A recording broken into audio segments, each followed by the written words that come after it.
La deuxième des choses, c'est que Jésus a reçu tout pouvoir. Donc, si nous croyons qu'il est le Fils de Dieu, alors il nous mandate et nous-mêmes, nous recevons tout pouvoir. Une fois que tu as accepté Jésus, tu deviens son mandataire numéro 1. Donc, tout ce qu'il a, il te le donne. Tous ses pouvoirs, il te les donne. Donc, si Jésus a pu vaincre le diable, les ténèbres sur la croix, combien de toi, qui est son mandataire? Ça veut donc dire que, comme le pasteur disait, parle à tes situations. Parce que les ténèbres, ce sont tes situations. J'ai rêvé que j'étais dans le cercueil. Parle à cette mort-là. J'ai rêvé qu'on m'a licencié. Parle à ce licenciement-là. Avec autorité et courage. Courage, parce que des fois les chrétiens ont l'autorité, ils ont le courage. Ils commencent. Toi, le démon là, sors. Dès que la personne fait ça, hein? Oui. Mais pas non, pasteur, va devant. Moi j'ai déjà vu ça. Et j'ai même vu ça chez les hommes de Dieu. Oui, j'ai vu ça chez les hommes de Dieu. Où ils pensent que peut-être une délivrance c'est une histoire facile. Il vient, toi, le démon, il crie, il parle en langue. Wow.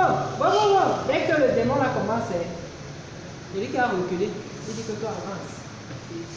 Va lui parler. Mais viens, non, laisse ici, va aussi. Ça, c'est le manque de courage. Luc 10, verset 19. Là, tout le monde connaît. Même le pasteur David le connaît par cœur. Luc 10, verset 19. Ah bon? Voici, je vous ai donné le pouvoir de marcher sur les serpents et les scorpions et sur toute puissance de l'ennemi, et rien ne pourra vous nuire. Voici le mandat de Jésus. C'est ce mandat que Jésus nous donne et qui nous a donné quand nous l'avons accepté. C'est quoi les serpents et les scorpions? Ça ne veut pas dire que tu vas aller en forêt, tu vas manger sur les serpents. La vie, elle va te tuer. Ça veut dire sur tes épreuves, sur tes malheurs, sur tout ce que les oppressions, les tribulations, tout ce que le diable va mettre devant toi. Tu marches, tu écrases et tu continues. Tu trouves l'autre, tu écrases et tu continues. Jusqu'à ce que tu arrives. Parce que sache que dès que la bénédiction sort, le diable verse. Si tu n'es pas courageux, tu ne vas pas attraper la bénédiction. Tu vas dire que les serpents et les scorpions, moi je ne peux même pas. Je fais d'abord de lui. Je reste ici. Mais qu'est-ce qu'il a fait le Saint-Esprit? Qui ton âme? Je ne le sens pas. Il est où? Mais il est en toi. Jésus te l'a donné. Commande ici. Le serpent. Je ne peux pas commander. Maman, tu t'es courte. Voilà. Ce que j'ai vu là. Les choses que les animaux là, je ne peux pas.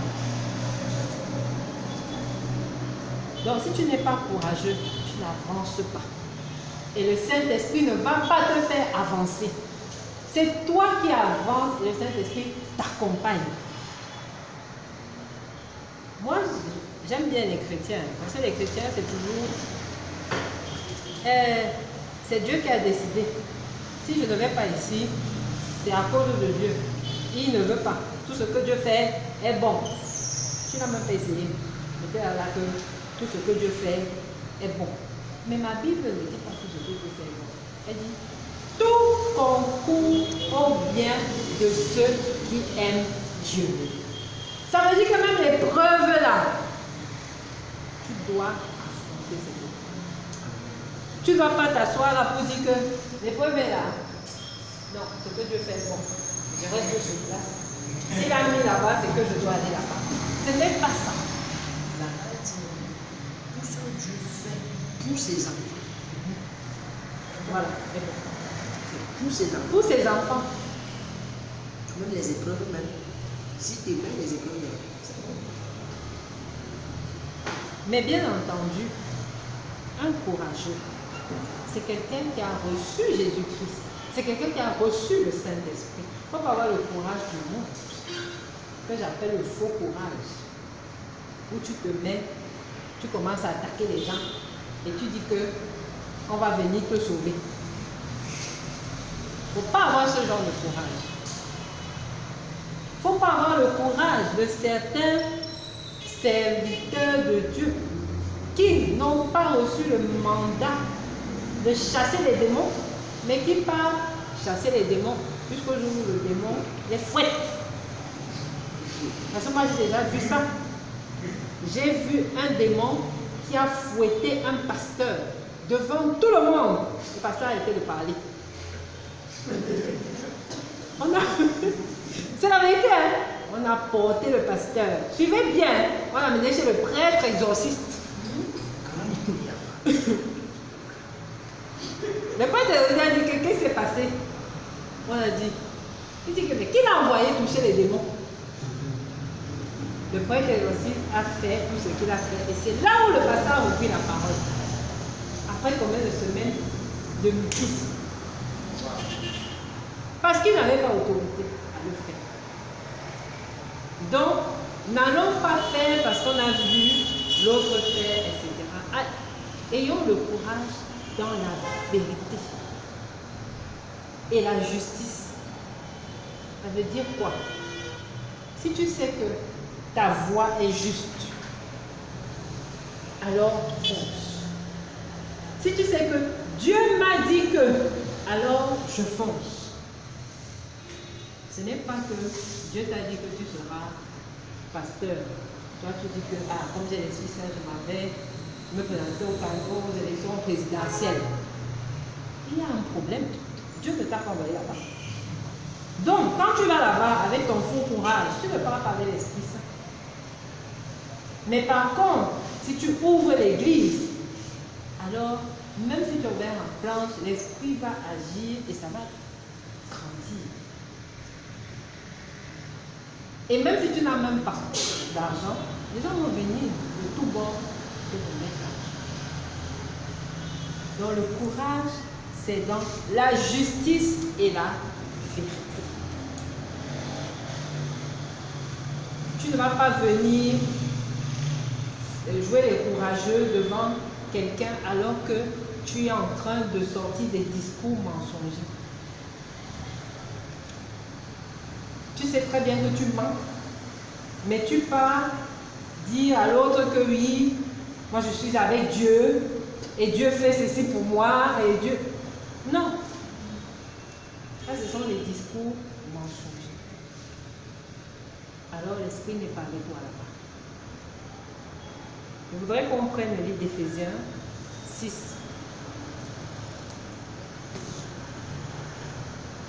Éphésiens 6.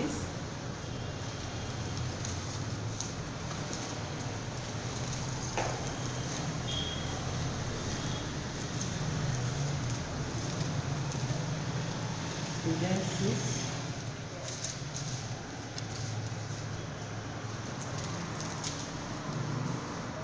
Éphésiens 13.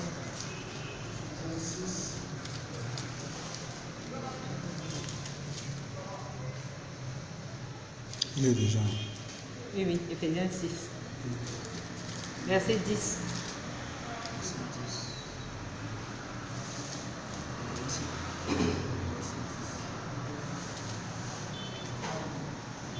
Éphésiens 6, verset 10. Au reste, Fortifiez-vous dans le Seigneur et par sa force toute puissante. Amen. Amen. Fortifiez-vous. Soyez courageux dans le Seigneur. Alors, quand vous êtes courageux dans le Seigneur, comment donc je m'arme de courage? Je revête, comme je disais tout à l'heure, la justice et la vérité. Si tu continues, Éphésiens, verset 11. Revêtez-vous de toutes les armes de Dieu, afin de pouvoir tenir ferme contre les ruses du diable. Car nous n'avons pas à lutter contre la chair et le sang, mais contre les dominations, contre les autorités, contre les princes de ce monde, de ténèbres, contre les esprits méchants dans les lieux célestes. Amen. Nous ne luttons pas contre un homme. Nous luttons contre les dominations, les autorités. Ça veut dire quoi? L'homme qui est devant toi, ce n'est pas que je vois le pasteur, il m'insulte. Et je dis que Dieu punisse ce pasteur, c'est pas ça. Que Dieu punisse l'esprit qui anime le pasteur pour m'insulter. Et c'est là où on a tort. Parce que on prie pour que le Seigneur punisse la sorcière. Le Seigneur ne va jamais punir la sorcière. Mais il va punir l'esprit qui anime la sorcellerie. Si tu parles à la sorcière, est-ce que tu vas parler à l'esprit là? Pourquoi donc veux-tu que la sorcellerie punisse?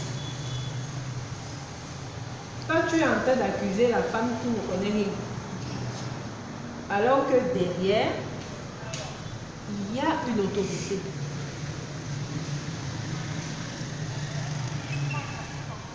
C'est pour ça que quand tu subis quelque chose, il faut savoir que c'est une oppression d'un esprit et non d'un homme. Alors, qu'est-ce que tu fais? Continue.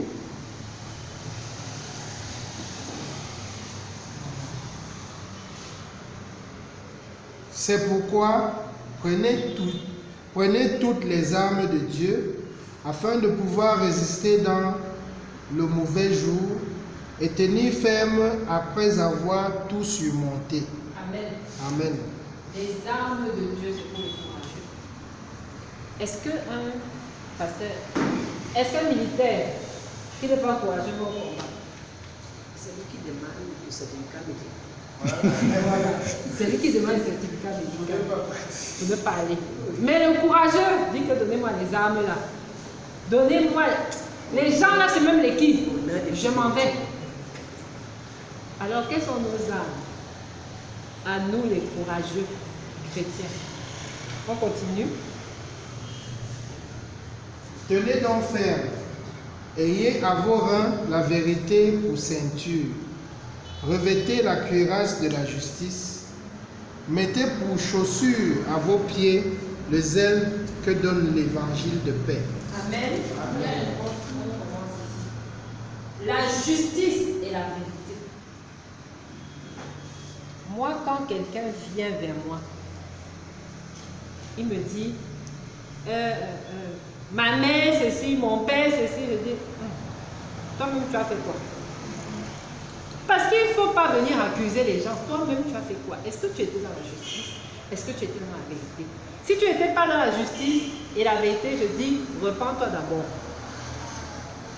Tu ne peux pas venir me parler de l'injustice des autres alors que toi-même tu es dans l'injustice. Et on me demande toujours, oui mais elle a exagéré. Je dis, non, moi je ne suis pas avec ta mère, je suis avec toi. Alors, si tu veux que Dieu t'écoute, c'est toi d'abord. Ce sont tes actes, pas les actes des autres. Ne justifie pas tes actes par les actes des autres. Et beaucoup de gens m'ont fui pour ça. Beaucoup de gens m'ont fui pour ça. Mais moi, je ne suis pas là pour dire ce que les hommes veulent, mais ce que Dieu veut. Amen. Donc, est-ce que tu es dans la vérité? Est-ce que ce que tu fais est juste? Prophétesse, vraiment, Je veux que on dise que mon mari là, on prie pour que mon mari reste mon mari, alors que Dieu a dit que ce n'est pas ton mari. Je dis que je vais prier quoi là-dedans? Non, il faut forcer le mari comment? Comment? Donc je vais demander à Dieu qui a dit que ce n'est pas lui. Que ce soit maintenant lui. Moi je suis qui? Ou bien tu veux voler le mari de quelqu'un. Il faut qu'on prie pour que l'homme là. D'ailleurs l'homme là même, il m'aime. C'est la fille, la femme là est partie faire les écorces. Quelle écorce? Tu veux qu'on prie quoi de ça? Est-ce que tu trouves que c'est juste de prendre le mari d'autrui alors que cette femme a peut-être 3 enfants? Toi, tu n'as même pas un enfant avec. Et tu n'es même pas marié d'ailleurs. Je ne suis pas genre de faire ça. Parce que ça, c'est de l'injustice. Et si je te dis que Dieu peut faire ça, ça veut dire que commence à chercher quel Dieu j'appelle. Mais ce n'est pas le Dieu que nous connaissons. Parce qu'on dit que pour la justice, Dieu est capable de tout. Il se lève pour la justice. Je me souviens que quand j'étais jeune, j'avais des problèmes sur des terres qui m'appartenaient. J'étais oppressée à tel point que des fois on me rendait même malade. Un jour j'ai pris comme ça, j'ai dit au Seigneur que tout c'est pour moi, tout c'est pas pour moi. J'ai levé le titre foncier. J'ai dit au Seigneur que je demande la justice. Si cette terre est pour moi, qu'elle me revienne. Si ce n'est pas pour moi, vraiment, punis-moi. Et après ce jour-là, je n'ai plus jamais eu de problème. Parce que j'ai demandé la justice. Et j'étais dans la vérité. Deuxième, le zèle. C'était ça. On ne demande pas d'être zélé, de passer partout, non. Zélé pour Dieu. C'est quoi le zèle? C'est le service à Dieu. Un service. Tu rends service à Dieu avec ardeur. Tu ne te fatigues pas. Comme le pasteur vous demandait, qui a parlé de Dieu cette semaine? Et où sont-ils? Où sont-ils? Parce que quand tu ramènes une âme, alors là tu as rendu service à Dieu.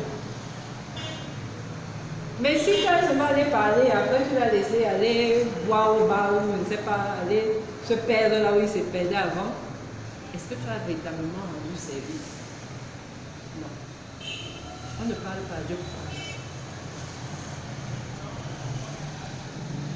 Et tu ne vas pas évangéliser quelqu'un qui est déjà évangélisé. Comme la sœur. Elle vient évangéliser un pasteur. Quel service à Dieu. Voilà.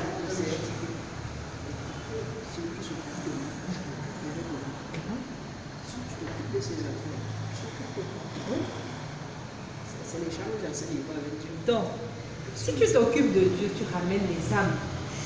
Dieu ne va pas t'abandonner, il va aussi s'occuper de toi. Amen.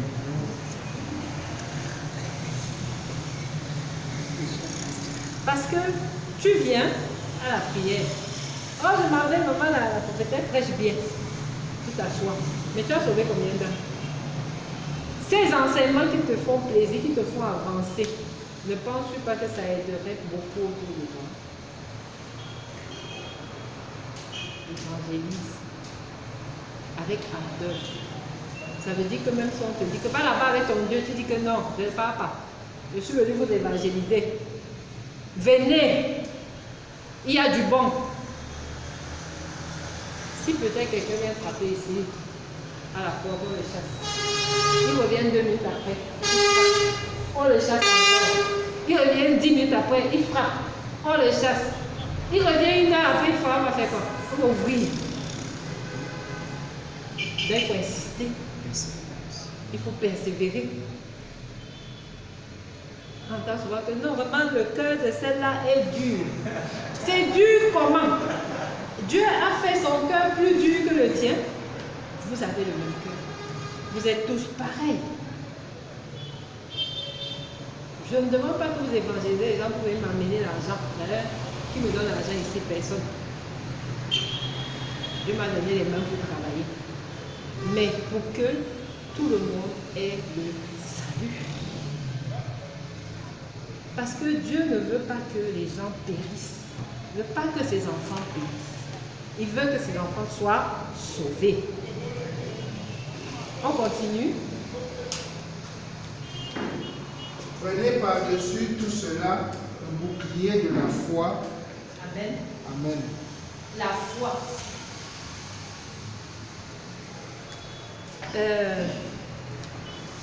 Il faut distinguer ces chrétiens qui disent « je crois en Dieu » et ceux qui disent « j'ai la foi ». C'est différent. Croire en Dieu, c'est que oui, Dieu existe. Ok, tout le monde sait qu'il existe. Sinon, on ne serait pas là. Mais avoir la foi, c'est qu'il est capable. Il peut. Il est suprême. Il est là. Il n'est pas visible là, mais il est là. Et je sais qu'il peut. Parce que beaucoup de chrétiens prient un Dieu qui est loin. Selon eux. Ils vont chaque dimanche écouter le prêtre parler. Amen pour le pasteur. Amen. Alléluia. Amen. Notre Père que nous sommes, que nous sommes sanctifiés, que ton nom est élevé, que ta volonté soit faite sur la terre comme c'est la récitation. À la fin, il parle. Et que, Dieu me voit de là-haut. Quand tu demandais à Dieu dans cette prière-là, tu n'as fait que réciter la prière que Jésus nous a laissée. Est-ce que tu as parlé avec Dieu comme s'il était là, comme s'il est ton Père, comme si tu as confiance en lui? Non. Tu lui as fait la prière que le pasteur peut faire, que le frère Gédéon. Alors Dieu s'assure et dit que lui n'a besoin de nous. Il a tout ce qu'il faut. Puisqu'il ne nous demande rien. Mais ce genre de chrétiens, dès qu'ils se retrouvent dans les problèmes, Dieu m'a abandonné. Comment? Quand tu demandais à Dieu, Dieu ne répond pas. Comment? As-tu formulé une demande? Non. Tu as pris la neuvaine que je ne sais pas qui a écrit. Matin, prière de midi. Veuille bien demain, prière d'après-midi. Veuille le lin, prière du soir. Notre Père qui est aux cieux, je crois en Dieu, gloire au Père. Ok, j'ai fini ma neuvaine. Quelle demande as-tu formulée? Qu'as-tu dit à Dieu? As-tu fait des actions de grâce? Lui as-tu dit merci pour ce qu'il t'a d'abord donné? En fait, tu parles à Dieu comme si il n'existe pas. Mais tu t'attends à voir des résultats. Quels résultats? Moi, le Dieu que je sais, il agit du tic au tac. Parce qu'il me connaît. Et il me connaît parce que je le connais. Et je sais qui il est. Je connais ses mystères. Je sais qu'il est capable. Je sais que rien ne le dépasse.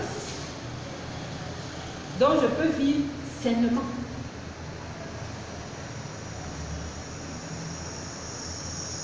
On continue. Oui. Avec lequel vous pourrez éteindre tous les traits enflammés du malin. Prenez aussi le casque du salut et l'épée de l'esprit qui est la parole de Dieu. Amen. Si tu as du courage, si tu es courageux, cherche d'abord à ce que Jésus-Christ te connaisse. Donc que tu reçois le salut, puisqu'il est le chemin, la vie et la vérité. Il n'y a que lui qui peut t'emmener au salut. Ne viens pas à l'église, tu commences à dire, voilà, je vous donne un exemple. J'ai connu des gens, quand je dis on va faire la prière d'acceptation de Jésus-Christ, alors vraiment, moi je n'aime pas ça, hein, ça ressemble aux sectes. Hein?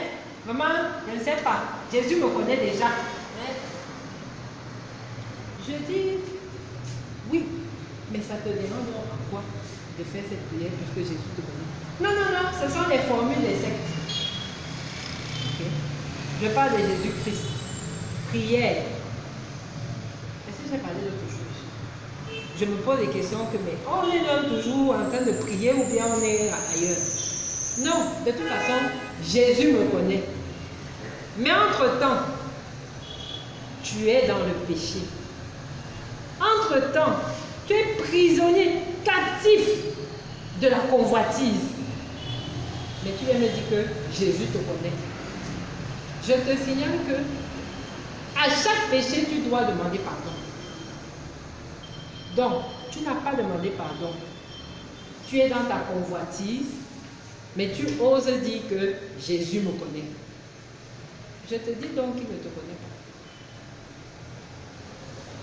Il ne te connaît pas. Est-ce que quand Jésus était sur terre, il connaissait tout le monde? Mais il les voyait, non? Mais est-ce qu'il connaissait tout le monde? Jésus, voilà. Comme le pasteur dit, Paul Biya ne connaît pas tous ses ministres. Paul Biya ne connaît pas tous ses ministres. Il est un homme, mais il ne les connaît pas forcément. Il y a des ministres clés. Donc, il ne faut pas dire que Jésus me connaît.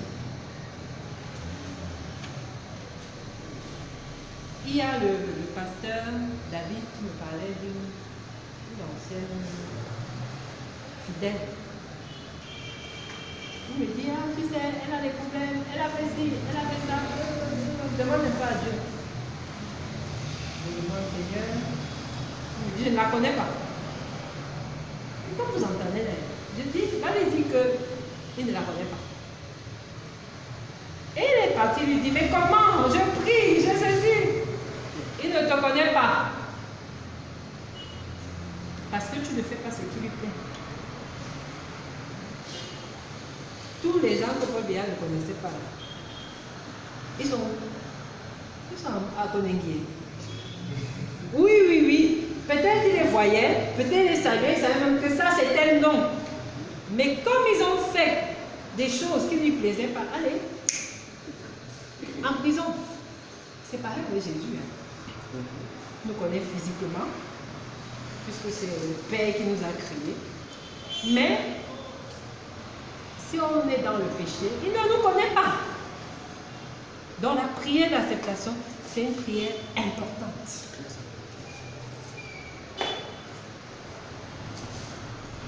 Continue.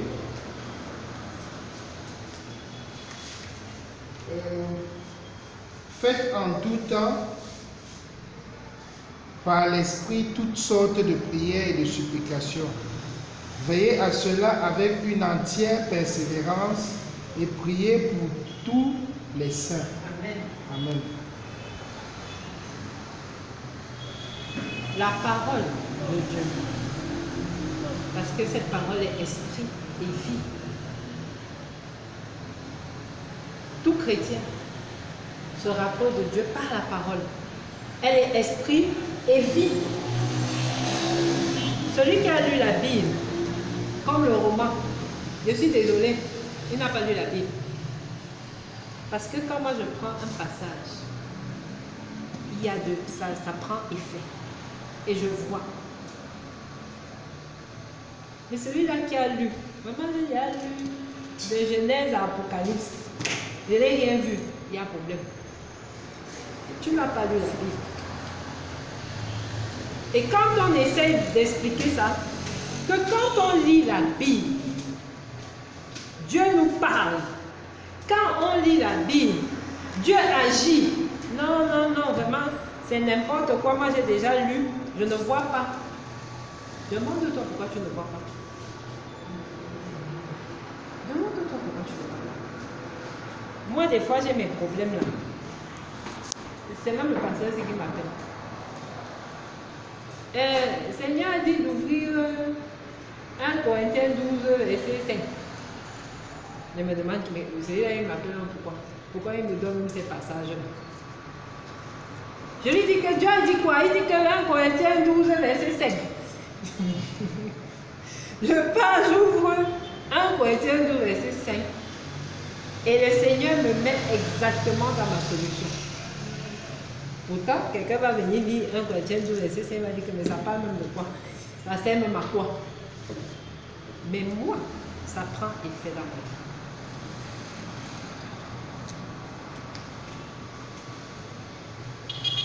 La prière. Il y a 2 prières que j'aime. Moi, je n'aime pas la prière de supplication. Ça m'intéresse.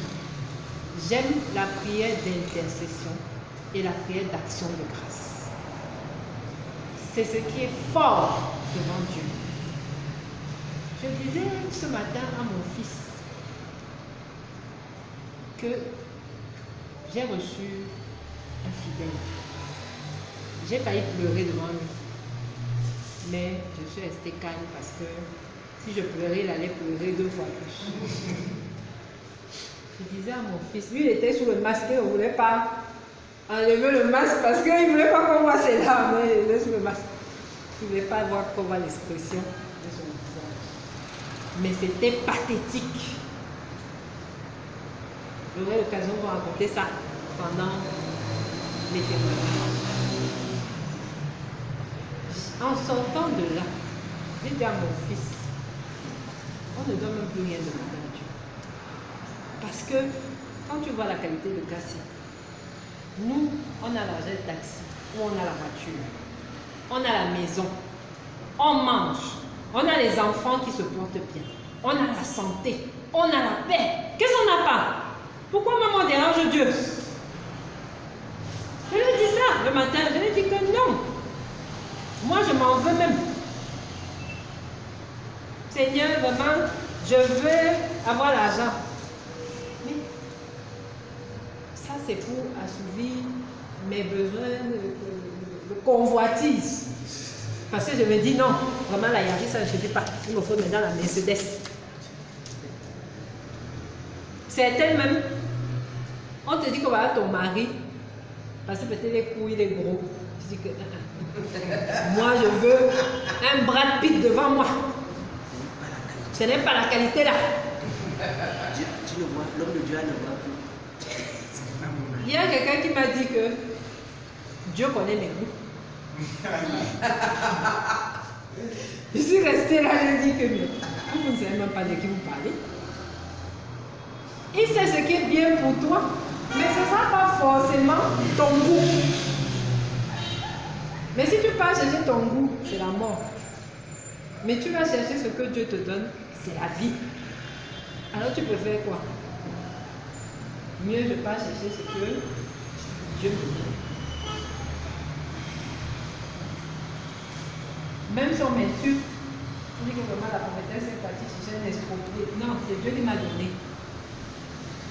Et vous ne savez pas ce qu'il sera demain. Donc, mes frères, mes sœurs, nous avons l'Esprit Saint et nous l'avons véritablement. Mais activez-le. Et pourquoi vous devez l'activer? Pour gagner les batailles de votre vie, pour avancer et pour pousser le Seigneur à vous accompagner. Deutéronome 31, verset 6. Deutéronome 31, verset 6.